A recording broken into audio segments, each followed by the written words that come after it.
Hello, hello, hello. Welcome back to the Hail Yes podcast. I am your host, Hailey Gamba. How is everyone doing today? I'm not going to lie to you guys. It's been a really difficult week for me, and I'm going to kind of share in today's episode why and what got me here. Not every week can be a great week, and I've learned that that's okay. And this particular week, I think eventually when I look back on it in hindsight, it will be very pivotal to my journey because it has a lot to do with my perception of myself and how, although I do believe that my words hold a lot of weight, there have been things that I've been saying to myself consciously and subconsciously that have been hindering me from moving forward in certain areas of my life. You know that saying, your words shape your reality? Well, that particular saying has really felt very timely for me at the moment.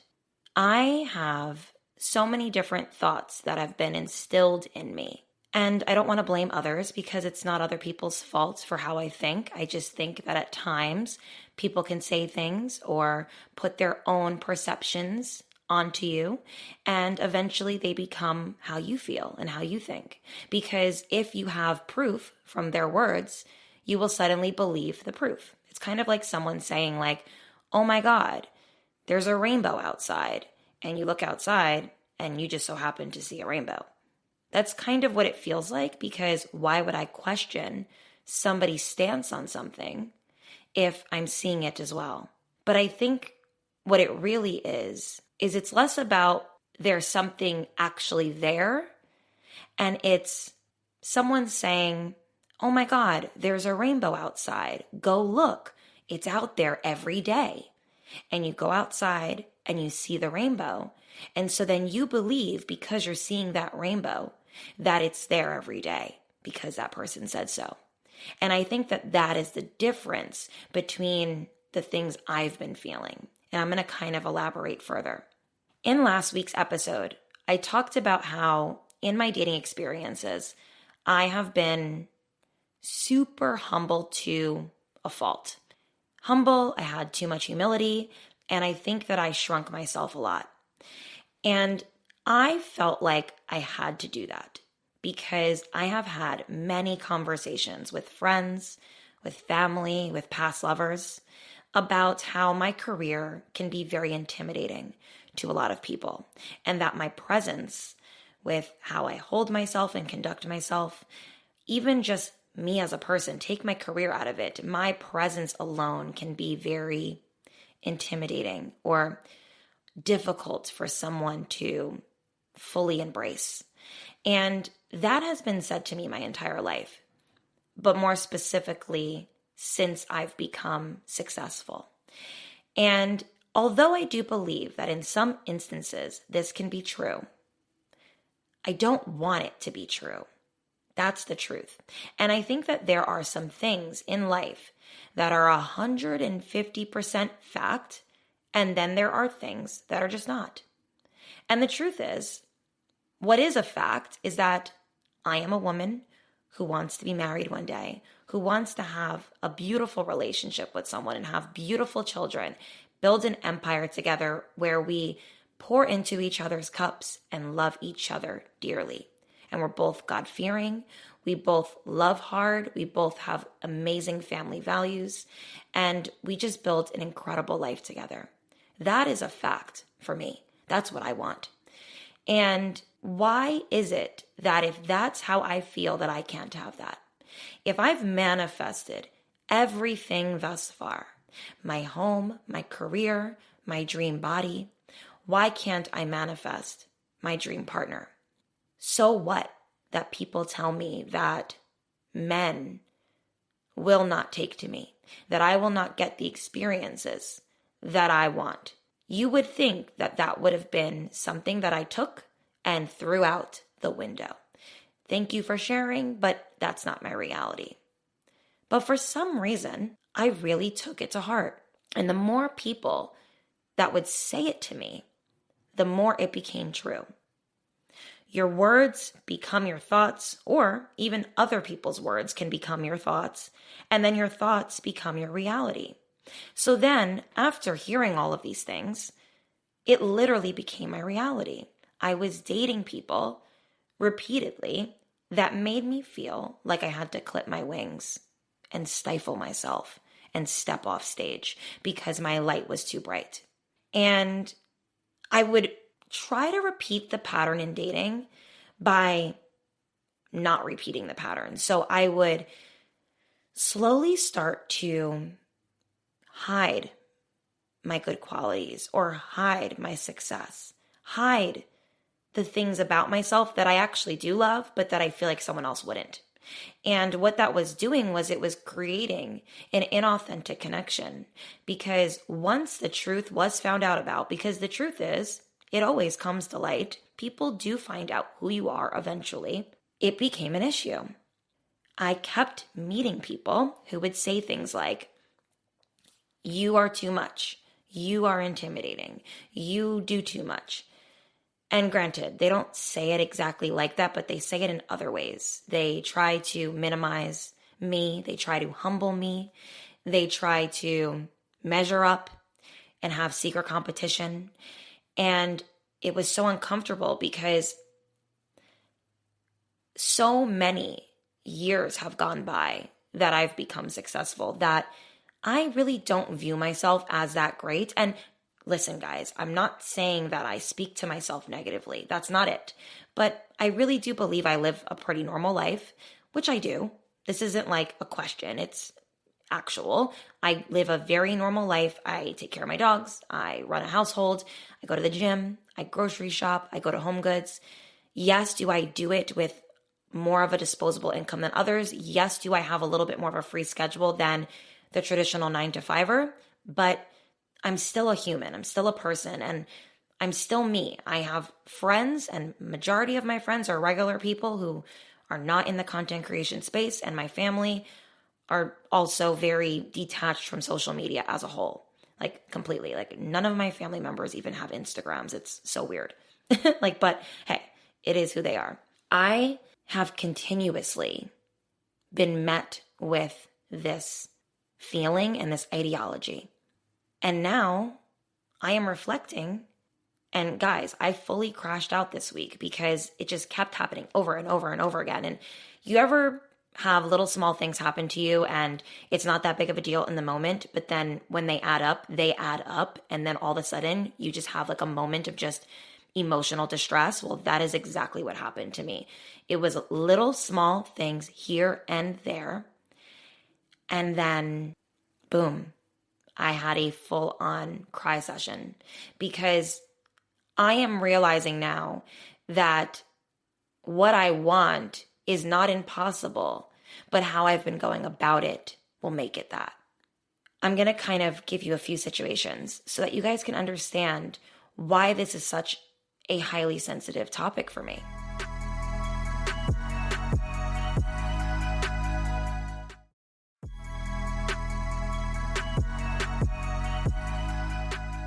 So first, it started off with a few comments from family members, friends, and past lovers years ago. And these were people that meant well. I don't believe that for any second that they were trying to hurt me. They just believed what they believed, and it was their perspective. That most people who are not secure in themselves and who are not self-actualized are going to be threatened by not only my success, but my self-awareness. Because even though I'm still learning, and I always will be, and I am not perfect, I definitely am self-aware and very discerning. I am more self-aware than most people that I know. And I think it has a lot to do with the fact that my entire career has been public. And everyone can see how I am in my career. Like my career is public and I'm in the public eye in the sense of how I speak, what I do can be criticized or commented on. And it has allowed me to grow in ways that I don't think I would have if nobody was holding me accountable. Because I believe that I've created a space online that allows me to look inward in a healthy way. And the people who have followed me all of these years, you guys, of course, have really allowed me to shed certain layers of my skin and see myself in different ways that I probably wouldn't have had I just been living life offline all these years. That being said, it started off with small comments like that. And I would go, oh, blah, blah, blah, blah. And even a past boyfriend of mine said something to me like, when we were breaking up, he was like, you're going to have a really hard time finding someone again.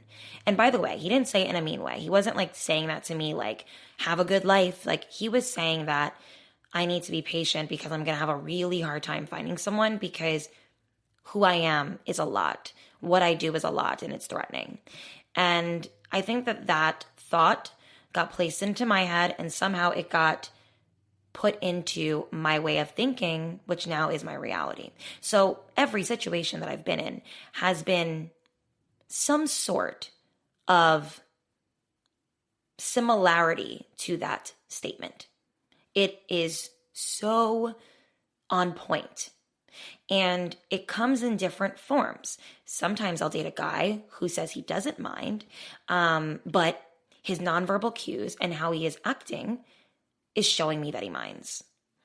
Then I'll have someone who will completely ghost me when they find out what I do. I have had that happen to me more times than I can count, where I would lie about my job because that was something that I would do. I would show up inauthentically because I was afraid that who I was going to be too much for someone. So I would always just be like, I'm in marketing or whatever, something similar to that, because I thought that maybe hitting someone with the truth later after they've already fallen for me was going to be easier. But I realize now that people have the internet. People can look someone up. It is what it is. I usually can't hold on to the lie for that long. Unless a guy is super disinterested in me and he genuinely doesn't give a fuck, they're all going to look me up at some point, whether it's on Instagram or on Google. I don't know. Similarly to what we do as women, right? So I will have people look me up and completely ghost me. I actually got ghosted a few weeks back. I was really connecting well with this particular guy. He was great. And then he followed me on Instagram after I told him I didn't have one, because a lot of guys will be like, oh, give me your Instagram, blah, blah, blah. And I'm like, oh, I deleted it. I'm just like working on me. And then I don't know how, but he ended up finding me on Instagram. I never like told him my full name, but he figured it out, followed me on Instagram. And then I kind of like said to him in text, like in a cheesy way, oh, I guess you found me, cat's out of the bag. And he like overcompensated by being like, oh, I don't care what you do. And like, it's not a big deal to me. And like, blah, blah, blah. And then ghosted me the next day. And things were going great. So it was so weird. So these have been my situations. Okay. Then I go out last night and I'm out with my girlfriends and we're just shooting the shit. And it's at a restaurant that I love, that I go to quite a bit.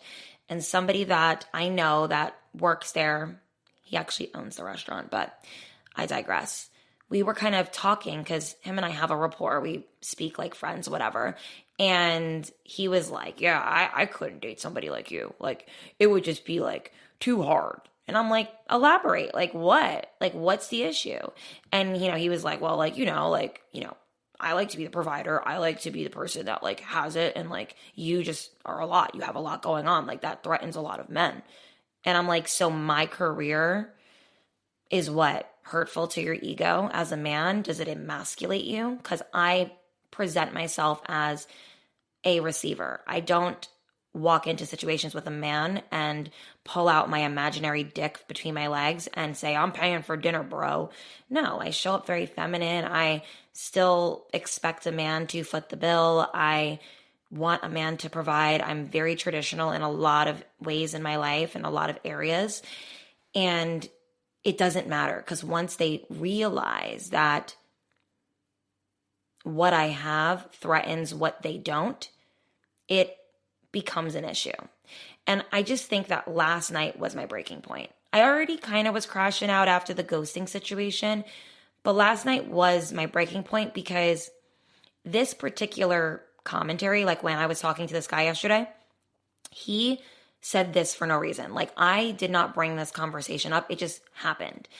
And I came home and I was so upset about it. And then I realized, oh my God, Hailey, you are living the same repeated hell over and over and over again, because this is how you think of yourself.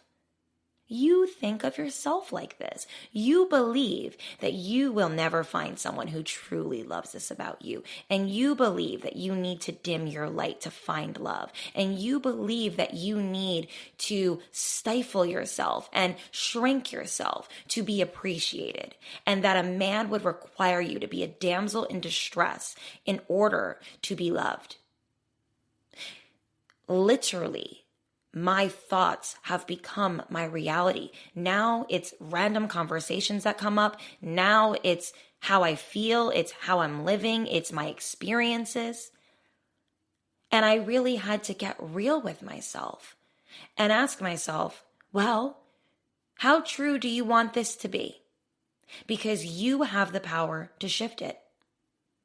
I have shifted so many things in my life that people told me would never happen. The things that I had built, the things that I have done, people would laugh if I told them I was going to do that. And so what? I'm supposed to believe people? I had someone tell me, please, YouTube is dead. All of the famous YouTubers already exist. It's too oversaturated. You're not going to make it. I heard this when I was doing YouTube. Imagine I believed that thought and I started living through that thought. I probably would not be in the position I am in today. I really am committed to becoming better. It's always my priority and it feels like such a privilege. I feel the most myself when I am devoting time, energy, and attention to my growth. This was something that I did not realize I was doing as bad as I was. I knew I already had thoughts, ideas, and overall just opinions on dating as a powerful woman. But I did not know how much that would have ruled my experiences and even had ruled my experience with myself, because not only am I playing small to attract someone, but I am teaching myself that I have to play small to be loved, that I have to play small to be appreciated. And I had to really ask myself last night, would you want to be with someone who had to let your beauty, your power, your intensity, your passion, your drive, would you want to be with someone where that had to grow on them with time? Would you want to have presented as this poor boy and then suddenly, the person finds out months later that you're really just a prince? Like, no, that's not what I want. I want someone who views my success as inspiring, as motivating, because that is the partner that I deserve. I deserve to be with someone who accepts me for who I am and what I do.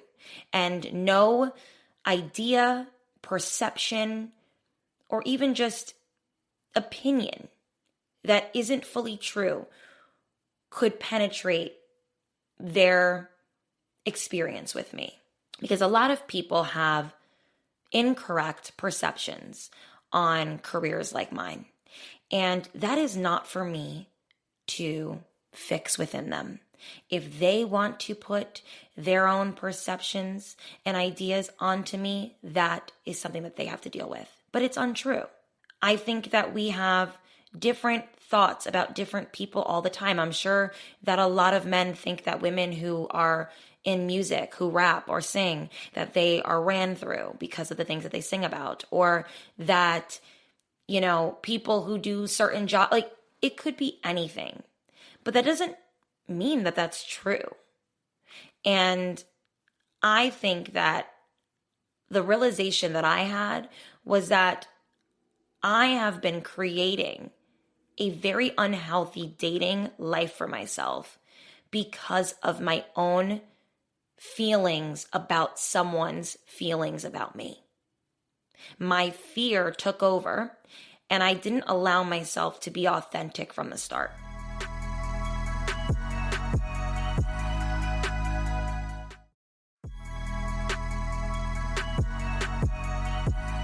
And I have to thank my life coach for this, because she always says to me, well, do you know that without a shadow of a doubt? Like, do you know that that is true without a shadow of a doubt? And if the answer is no, then stop saying it. And that hits me super hard today, because I have been saying things consciously and subconsciously for a very long time about myself that I didn't realize were actually going to build up to this pain and hurt. I did not realize that I was playing small. And I believe that not only was I playing small with myself, but it actually made me play small in dating experiences. I dated people that never had the capacity to hold me in the first place, never had the light, the ambition, the drive, the motivation to even be a part of my life long term. Granted, I've met some really wonderful people that were incredible to date. I would say that I've dated in my life 3 incredible men. But the missing component was that there was something major that I could not look past. And that is okay. There was something major, or it just wasn't the right time. And I love that saying that they'll say something like right person, wrong time. But there was a saying that I heard that said, if it's the right person, wrong time, then it was the wrong person. And I realize now that that solved so much in me. That solved my feelings on past relations, my feelings on letting go of certain things, my feelings on myself, and how much weight I was putting on things not working out because of X, Y, and Z. When in reality, things didn't work out because things weren't meant to work out, because God has bigger plans for me. And I'm trying with my newfound acceptance, because let me tell you, this is only a day old, guys. This is day 1 of acceptance. So it's going to take me a while. But with my newfound acceptance, I really want to start going into connections authentically. I thought I was showing up authentically before because I would be myself and I would be showing up physically how I look and speak how I speak now, but I was not speaking highly of myself in ways that I thought would threaten them, that I thought would hurt their ego. But I have to ask myself, well, if it would hurt their ego, wouldn't I rather know so that I can be with someone who it doesn't than never know and play small forever? It's not sustainable to shrink yourself when you really are that bitch. When you really have motion, when you really have things going on, and there is room for 2 main characters, because you can be the main character of your life and they can be the main character of their life. And I think for a long time, I used to think that I had to find someone who would accept that I am kind of a main character and that they just have to accept that. But in reality, I am also willing to accept that somebody is the main character of their own life as long as they're willing to accept that I am of mine. And that we can both nurture, pour into each other, and give each other what one another needs, and embrace each other's qualities. I believe that the people who have a problem with who I am in entirety and in totality were never a match for me anyways. And I have to accept that. Rather than putting this dark cloud over my dating life by saying I have to show up as a person that I think a man would accept or appreciate because I don't want his ego hurt, I rather just show up as me in life every day, and it will attract one really great person, because that's really all it takes. It's important to change your thinking, and this will become your reality. I never thought that I would be the person who is still speaking about myself negatively, But I guess I just didn't view this as negative because I thought it is what it is. People are threatened. I have to fix that. But the truth is that's not true. Not everybody's threatened. I have incredible female friendships where we are very different and they're not threatened. So why must it be that a man is? And I should know better, considering that my own dad appreciates everything about my mom, and she is a very driven, independent, hardworking woman. She's definitely not a damsel in distress, and she definitely isn't someone who lacks autonomy. So I have the proof that all it takes is one man to accept that. So I need to start walking in my true purpose and stop allowing myself to shrink and clip my wings in hopes that it would make someone be able to digest me better. I had to give myself a little apology letter today. I wrote myself something and I just said, you know what, Hailey, I'm sorry. I am so sorry that you thought that who you were was too much. You're not too much. You're just right. And who you are has gotten you so far in life, and the person that you're meant to be with will love that about you. And you don't want someone who only wants to see parts of you. You want someone who sees all of you and accepts it. So with this newfound acceptance and authenticity, I will get back to you guys. Currently, I am not going to be dating. I'm taking some time for myself. But when I get back out there, I will share with you guys what I have experienced. Because I think that moving with love and moving with grace and moving with authenticity will only attract what you are. And that is what secure attachment people do. Only anxious and avoidant people seem to really have this vacillation and this struggle. And as someone who always leaned more anxious, I am ready to step into my power and my true essence. I hope you guys enjoyed today's episode. I love you guys so much, and I will speak to you guys next week. Bye, everyone.